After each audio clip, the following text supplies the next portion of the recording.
Você já ouviu falar sobre política da morte? Aqui no programa Vira e Mexe o termo necropolítica surge na nossa conversa.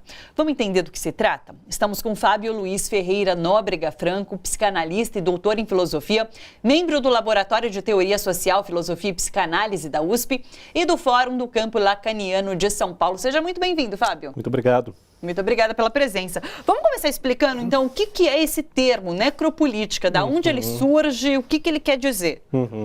Bom, o termo necropolítica, ele foi cunhado por um filósofo camaronês, um cientista social camaronês, chamado Achille Mbembe, que recentemente foi publicado no Brasil pela editora N-1, mas que vem sendo lido há muito tempo em outras línguas.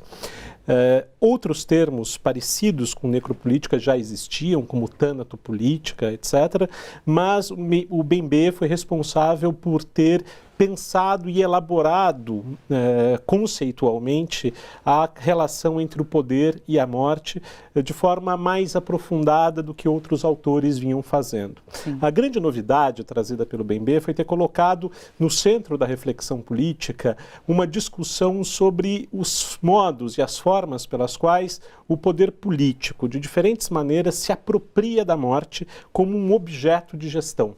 Isto é, o poder, ele não só se apropria da vida, das formas de vida, o poder não apenas nos limita, estabelece normas sobre como nós devemos viver, agir e nos conduzir, mas, é isso que aponta Mbembe, o poder também decide e toma medidas a respeito de como devemos morrer e de quem deve morrer e o que deve acontecer com essa morte, com esse corpo. Sim.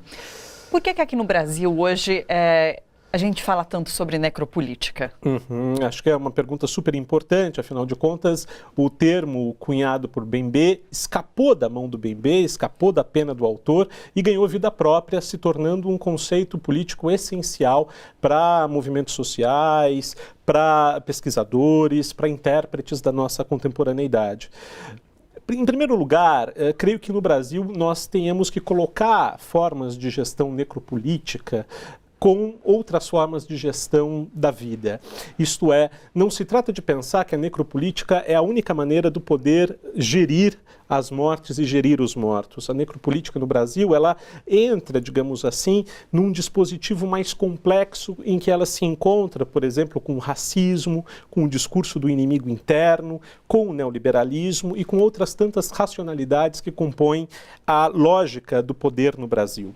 E pensando especificamente na necropolítica, o Brasil, bom, nós o sabemos, as forças de segurança no Brasil são responsáveis pela gestão violenta e mortífera das populações nas periferias do nosso país. Podemos ver o caso de São Paulo, podemos ver o caso de Rio de Janeiro e tantos outros, né? Essa maneira de você administrar uma população, gerindo também as formas de morrer, definindo quem vai ser morto e como vai ser morto, isso é propriamente, segundo Mbembe, necropolítico. Tudo isso que você citou é muito presente no Brasil nesse momento, realmente. Falou sobre o racismo, sobre a questão da política neoliberal, e tudo fica muito claro quando a gente pega o Rio de Janeiro como exemplo, que tem essa guerra às drogas declarada pelo governador Witzel. O que ele exerce é, de fato, a necropolítica lá no Rio de Janeiro? Eu acho que, sem dúvida alguma, é possível ler as políticas do governador Witzel no estado do Rio de Janeiro como tendo um caráter marcadamente necropolítico. Pegando a obra do Mbembe, nós poderíamos pensar que duas coisas caracterizam a necropolítica. Em primeiro lugar, não apenas fazer morrer, não apenas produzir a morte, mas mais do que isso, gerir condições mortíferas. O que isso significa? Significa que trata-se de fazer com que determinadas regiões estejam submetidas permanentemente a um controle das condições necessárias para a sobrevivência em níveis mínimos, a um controle dos processos de circulação marcados pelo risco permanente da morte, por exemplo. Sim. Isso também é necropolítica. Quando você pensa, por exemplo, então, na gestão da segurança pública em certas regiões periféricas do Brasil, como responsável por exercer permanentemente naquela população o medo de ser morto a qualquer momento, fazendo com que o estado de exceção se transforme em norma nessas regiões, para citar um outro autor, o Giorgio Agamben. Bom, isso é, de certa maneira, uma gestão necropolítica dessas populações. E, em segundo lugar, outra coisa que eu acho absolutamente importante para pensarmos a necropolítica é tirarmos o olhar apenas do Estado para pensarmos como que essa gestão da morte ela se faz por meio de uma série de outros atores que passam, então, a também se responsabilizar pela produção da morte em larga escala, junto ou não com o Estado. É o caso do narcotráfico, por exemplo. Sim. É o caso das milícias, por exemplo, que são entidades que são agentes ambíguos do Estado e, ao mesmo tempo, fora do Estado, mas também responsáveis pela administração dessas condições mortíferas em diversas regiões do Brasil, marcadamente no Rio de Janeiro. Quando a gente fala de necropolítica, é muito relacionada à questão da segurança pública. Se ignora todas as outras políticas públicas que precisam ser desenvolvidas numa região? Eu tenderia a pensar que a necropolítica ela é um conceito-chave para pensarmos outras áreas para além da segurança pública. É possível dizermos, por exemplo, que temos uma saúde que opera necropoliticamente na medida em que, de novo, produz condições mortíferas em determinados equipamentos de saúde, em determinados serviços, como traço fundamental de administração de certas populações. Porque daí o que me leva a pensar é que você vai lotar o serviço público de saúde, mas ao mesmo tempo você não vai investir porque você quer que aquelas pessoas que vão para o sistema morram de fato. Exato, exatamente. Morram ou vivam em condições tão mínimas, tão limítrofes, que a relação ou a distinção entre vida e morte passa a ser muito, muito pequena. Além disso, e um outro setor super interessante para pensarmos a necropolítica para além daquilo que disse o Bembe, é, por exemplo, a gestão cemiterial, a gestão dos cemitérios. É importante lembrar que em São Paulo se esteve discutindo recentemente a privatização dos cemitérios de São Paulo. Isso parece uma pauta lateral, uma pauta sem muita importância, mas a gestão cemiterial, ela é uma das etapas fundamentais do processo de administração dos corpos. Todos os corpos vão passar pelos cemitérios. Sim. E, a depender da gestão cemiterial, a depender da maneira como se olha a administração dos corpos, você pode, por exemplo, produzir maior número de cadáveres não identificados ou não reclamados, por exemplo. E, obviamente, isso faz parte de uma política ou de uma necropolítica que se dá quase que de forma invisível. A gente olha muito para a segurança pública, sim, porque ali a necropolítica aparece explicitamente nas intervenções policiais, nas intervenções das milícias, etc. Mas há, por exemplo, todo esse campo de gestão da morte que é muito menos visível e muito mais silencioso. O caso dos cemitérios, como eu mencionei, sim, o caso da administração dos IMLs, o caso da administração dos necrotérios universitários. Todas essas situações são formas de gerir mortos e gerir populações de corpos. Que curioso! Agora, quando a gente fala em política, de certa forma a gente está falando em discussões para a construção de algo. Quando a gente fala em necropolítica, é só a destruição. Qual o objetivo disso tudo? Pois é. Um pensador francês bastante conhecido, chamado Michel Foucault, ele insistia que o poder não pode ser pensado apenas negativamente, isto é, como um poder de destruição, de silenciamento ou de limitação. Uma vez que o poder, ele também pode ser pensado e deve ser pensado produtivamente. O poder, ele produz efeitos, o poder, ele cria coisas. Então a pergunta é, bom, o que cria ou o que produz a necropolítica? O que cria ou o que produz o necropoder? Eu tenho utilizado o termo necrogovernamentalidade, um termo técnico, justamente para sublinhar, para enfatizar essa dimensão positiva ou produtiva da necropolítica. Em que aspecto? Eu diria em dois aspectos. Em primeiro lugar, a produção de cadáveres não identificados e não reclamados, os chamados cadáveres desconhecidos, que são ainda, digamos, produzidos em larga escala, os cadáveres desconhecidos não aparecem, eles não existem. Todos nós temos identidade, todos nós temos nomes. Então, que existam cadáveres não identificados, isso é uma produção do poder. O poder produz certos corpos sem nome. O poder produz corpos cuja identidade é não ter identidade. Essa é uma produção. Uma segunda produção é o que eu tenho discutido como um efeito de melancolização geral da população.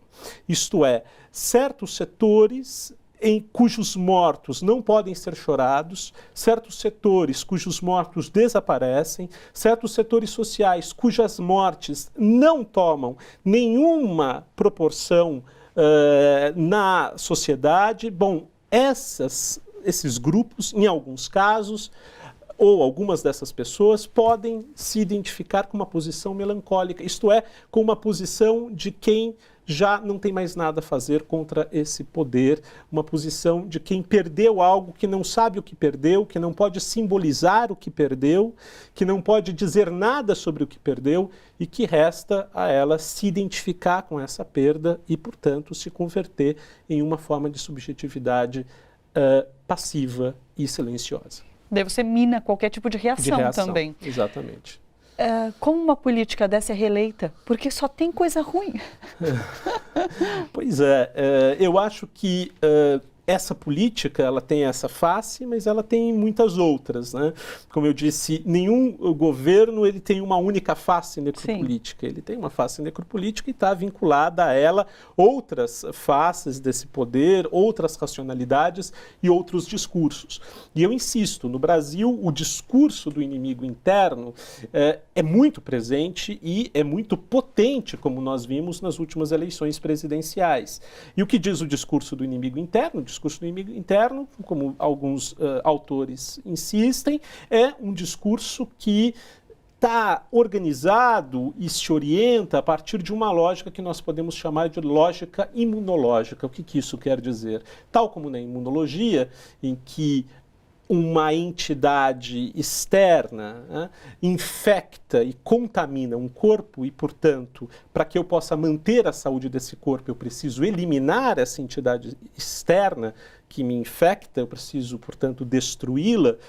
A necropolítica no Brasil aparece, por exemplo, como no período da ditadura e mesmo na atualidade, muito vinculada a essa lógica imunológica, né? Ou seja, é preciso matar, é preciso fazer com que algumas pessoas, alguns grupos desapareçam para que eu possa garantir a saúde do Brasil, para que eu possa garantir a saúde da nossa população. Então, digamos, em última instância, o que sustenta a necropolítica é, no fundo, a sua articulação com o discurso da saúde nacional, por exemplo. Puxa, e me parece bastante eficiente, esse é o problema.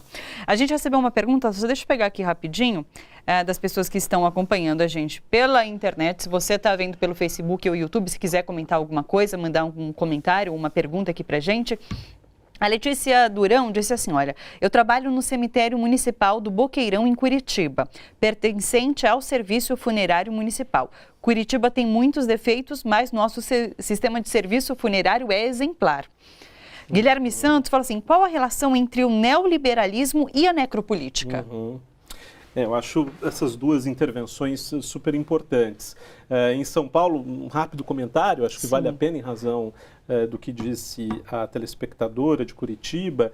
Em São Paulo, o serviço funerário ele era municipalizado e, aliás, pouca gente se dedica a entender o serviço funerário, mas, em larga medida, o trabalho realizado pelo serviço funerário municipal era um trabalho de, inclusive, cuidado com esses corpos que chegavam como não identificados e não reclamados.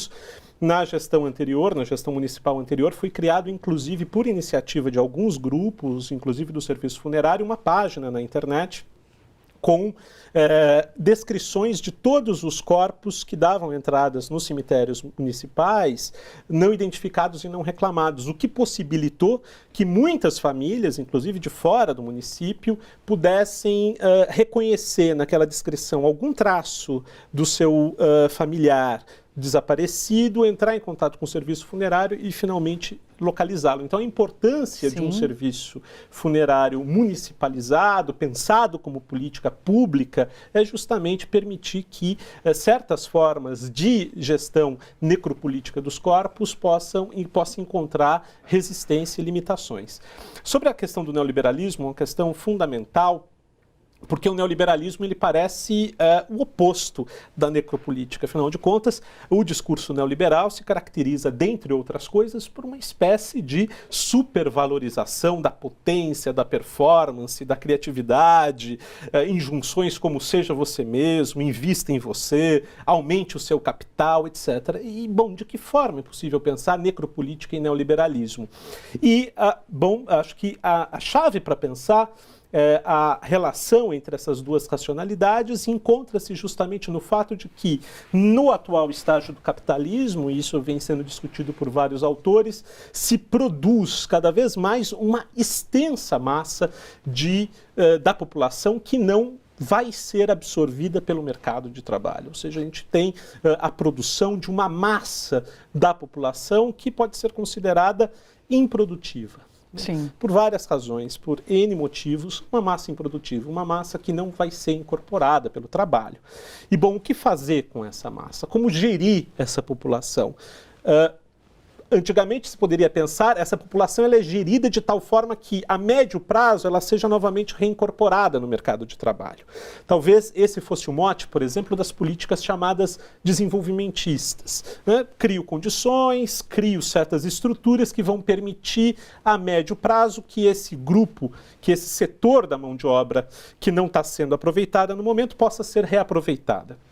Bem, me parece que essa lógica se altera completamente na medida em que o que se faz hoje com esse setor da população é justamente gerir condições nas quais a sobrevida vai ser mantida e, em alguns casos, a morte vai ser produzida.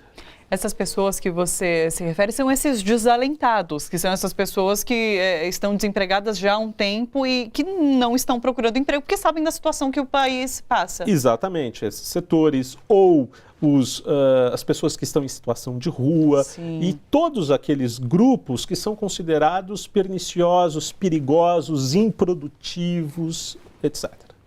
Olha só, você que curte a TVT e quer contribuir com a gente para que a nossa programação chegue cada vez mais longe, se inscreva no nosso canal do YouTube /Rede TVT e torne-se membro. Ou então faça a sua contribuição em nosso Catarse. É só acessar catarse.me/TVT. A gente agradece.